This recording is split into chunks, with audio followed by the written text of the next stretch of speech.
स्वागत है। आज हम एक बहुत ही दिलचस्प गाइड पर कह सकते हैं एक गहरी नजर डाल रहे हैं। हाँ। ये है स्टैच्यू ऑफ यूनिटी, संपूर्ण यात्रा मार्गदर्शिका। हमारे पास इसके कुछ जरूरी हिस्से हैं अच्छा। जो न सिर्फ इस बड़ी सी मूर्ति के बारे में बताते हैं, बल्कि आसपास क्या क्या है वो सब जानकारी। हमारा मकसद सीधा है, इस गाइड से वो बातें निकालें जिससे ये समझ आए कि स्टैच्यू ऑफ यूनिटी सिर्फ एक मूर्ति क्यों नहीं है, और यहाँ जाना वो अनुभव कैसा हो सकता है। सही बात है। मतलब इसे सिर्फ फैक्ट्स की तरह नहीं, एक तजुर्बे की तरह समझना है। बिल्कुल। और देखो, पहली चीज जो ध्यान खींचती है वो तो है ही 182 मीटर, दुनिया की सबसे ऊंची प्रतिमा। हाँ, ये तो है ही। सोचकर ही लगता है कि देखना कैसा होगा इसे। बिल्कुल, और जैसा गाइड में भी जिक्र है, ये ऊंचाई सिर्फ एक नंबर नहीं है, ये भारत के लौह पुरुष, हमारे पहले उप प्रधानमंत्री सरदार वल्लभ भाई पटेल जी को एक बहुत बड़ी श्रद्धांजलि है। और इसका जो लोकेशन है वो भी काफी महत्वपूर्ण है। गुजरात में नर्मदा नदी पर, साधु बेट द्वीप पर, केवड़िया के पास, जिसे अब एकता नगर कहते हैं। हाँ, एकता नगर सुना है। और उद्घाटन भी 31 अक्टूबर 2018 को सरदार पटेल की जयंती पर ही हुआ था। प्रधानमंत्री जी ने किया था। तो तारीख, जगह, व्यक्ति सब मिलकर इसका महत्व बहुत बढ़ाते हैं। हाँ, ये बात तो है। इससे ये सिर्फ एक टूरिस्ट स्पॉट नहीं रह जाता। तो चलिए गाइड के हिसाब से सोचते हैं, अगर किसी को जाना हो तो सबसे अच्छा टाइम कब है? मौसम के बारे में क्या कहता है गाइड? देखिए, मौसम के बारे में गाइड काफी साफ बताता है। सबसे बढ़िया समय है अक्टूबर से मार्च। अच्छा, यानी सर्दियाँ। हाँ, जब मौसम सुहावना रहता है, मतलब न ज्यादा गर्मी न ज्यादा ठंड। हाँ। घूमने फिरने के लिए एकदम सही।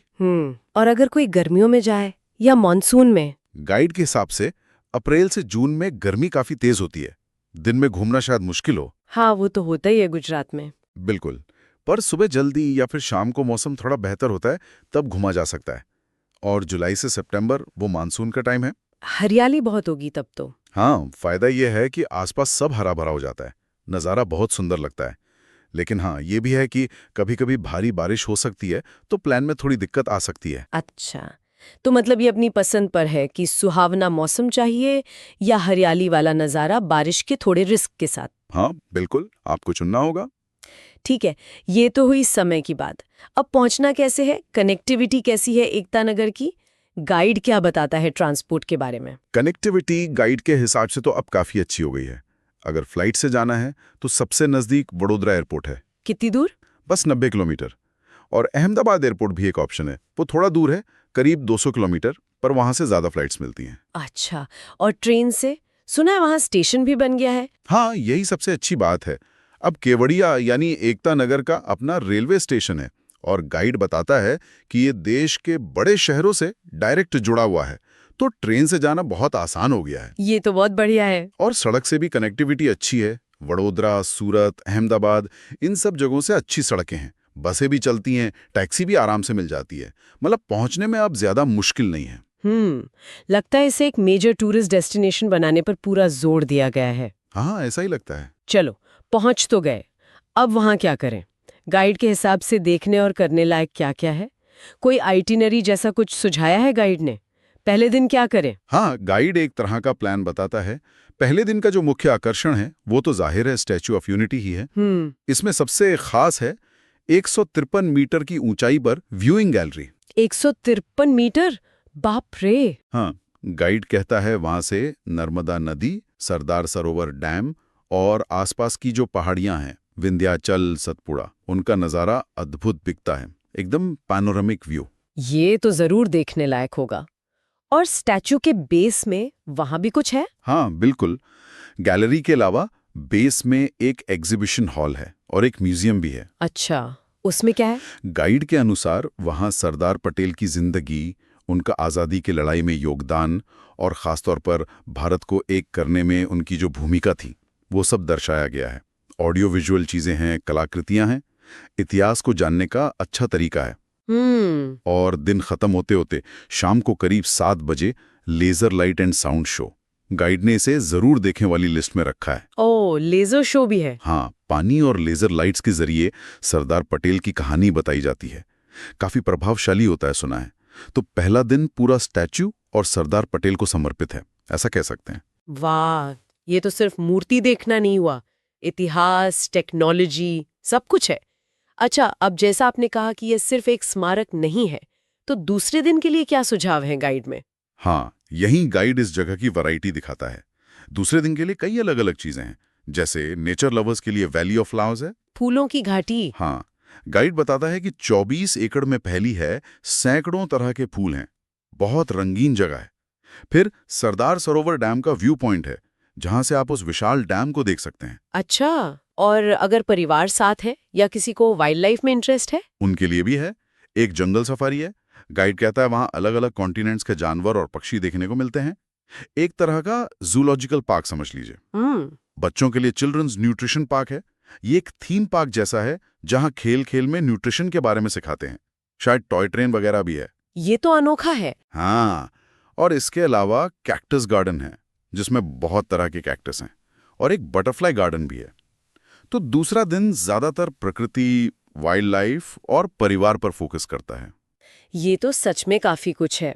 मतलब इतिहास, नेचर, इंजीनियरिंग, वाइल्ड लाइफ, बच्चों का मनोरंजन, सब एक जगह। पर अगर किसी को थोड़ा एडवेंचर चाहिए या शांत माहौल में प्रकृति का मजा लेना हो, तीसरे दिन के लिए भी कुछ है? हाँ, गाइड तीसरे दिन के लिए भी ऑप्शन देता है। जिन्हें एडवेंचर पसंद है, उनके लिए नर्मदा नदी में रिवर राफ्टिंग का सुझाव है। राफ्टिंग भी? हाँ, लेकिन गाइड ये साफ करता है कि ये मौसमी है, मतलब पानी के फ्लो पर निर्भर करता है। तो जाने से पहले चेक करना जरूरी है कि ये चल रही है या नहीं। ठीक है। और जिन्हें शांति चाहिए, प्रकृति के बीच रहना पसंद है, उनके लिए पास में इको टूरिज्म कैंप साइट्स हैं। टेंट वगैरह में रुकने का इंतजाम है। अच्छा, कैंपिंग जैसा। हाँ, वैसा ही कुछ। और अगर किसी की रुचि आध्यात्म में है, तो पास में ही पोइचा में नीलकंठ धाम मंदिर है। वो स्वामी नारायण मंदिर है, बहुत भव्य है, वो भी देखने जा सकते हैं। तो आप देखिए, तीसरे दिन एडवेंचर, नेचर और स्पिरिचुअलिटी, ये सब विकल्प देकर गाइड ये साबित करता है कि ये वाकई एक कंप्लीट फैमिली डेस्टिनेशन है। हर किसी के लिए कुछ ना कुछ है। ये तो कमाल है कि एक मूर्ति के आसपास इतना सब कुछ बना दिया गया है। अच्छा, अब जरा प्रैक्टिकल बातों पर आते हैं। रहने और खाने पीने का क्या इंतजाम है? गाइड क्या कहता है? रहने के लिए गाइड बताता है कि हर तरह के बजट के हिसाब से इंतजाम है। एकता नगर और आसपास सस्ते होटल भी हैं। गुजरात टूरिज्म के अपने गेस्ट हाउस भी हैं, जैसे वो टेंट सिटी वगैरह। हाँ, सुना है टेंट सिटी के बारे में। और अगर ज्यादा आराम चाहिए तो साइट के पास ही लग्जरी होटल और रिजॉर्ट भी हैं। तो रहने के ऑप्शन काफी हैं। और खाने का क्या कुछ खास मिलता है वहाँ? खाने में गाइड कहता है कि ज्यादातर शुद्ध शाकाहारी भोजन ही मिलता है। गुजराती थाली तो जरूर ट्राई करनी चाहिए। हाँ, वो तो बनती है गुजरात में। बिल्कुल। उसके अलावा नॉर्थ इंडियन खाना, फास्ट फूड वगैरह भी मिल जाता है। और अच्छी बात यह है कि स्टैचू वाले परिसर के अंदर ही कई फूड कोर्ट हैं, तो घूमते फिरते खाने पीने में दिक्कत नहीं होती। ये सब जानना जरूरी होता है प्लान करने के लिए। अब एक और जरूरी सवाल, टिकट। अक्सर ऐसी जगहों पर टिकट का सिस्टम थोड़ा कंफ्यूजिंग होता है। गाइड क्या बताता है? अलग अलग टिकट है क्या? हाँ, टिकट वाला पॉइंट समझना जरूरी है और गाइड इस पर जोर देता है। देखिए, एक तो है बेसिक एंट्री टिकट। ठीक है। इससे आप परिसर में घुस सकते हैं। गाइड के हिसाब से ये वयस्कों के लिए करीब 150 रुपए और बच्चों के लिए 90 रुपए का है। लेकिन वो ऊपर जाने के लिए 153 मीटर वाली गैलरी?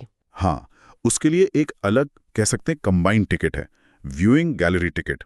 इसका रेट थोड़ा ज्यादा है, वयस्कों के लिए करीब 380 रुपए और बच्चों के लिए 230 रुपए। अच्छा, तो इसमें एंट्री, म्यूजियम और वो गैलरी सब शामिल है? हाँ, बिल्कुल।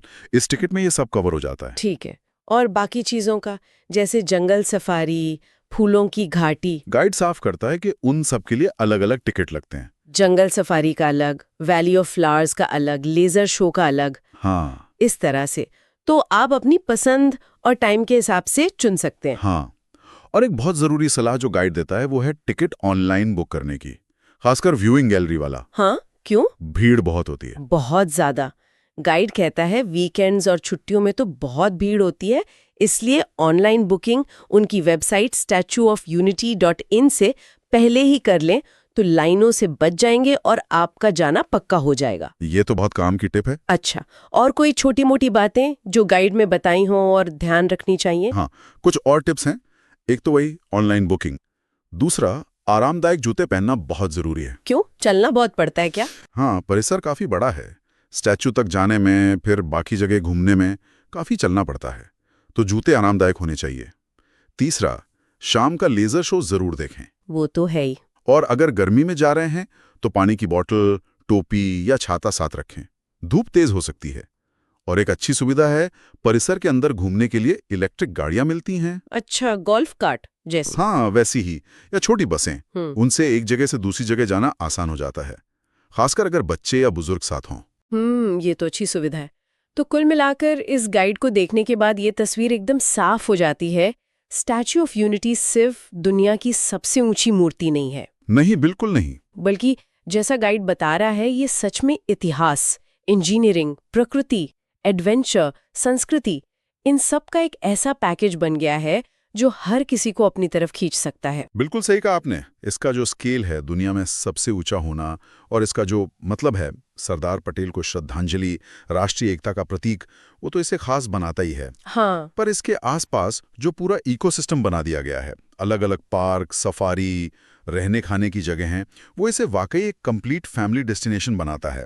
गाइड पढ़ने के बाद लगता है कि यहाँ आराम से 2-3 दिन बिताए जा सकते हैं। ये सब जानने के बाद मेरे मन में एक सवाल आ रहा है जिस पे शायद हम सब सोच सकते हैं। हाँ, बताइए।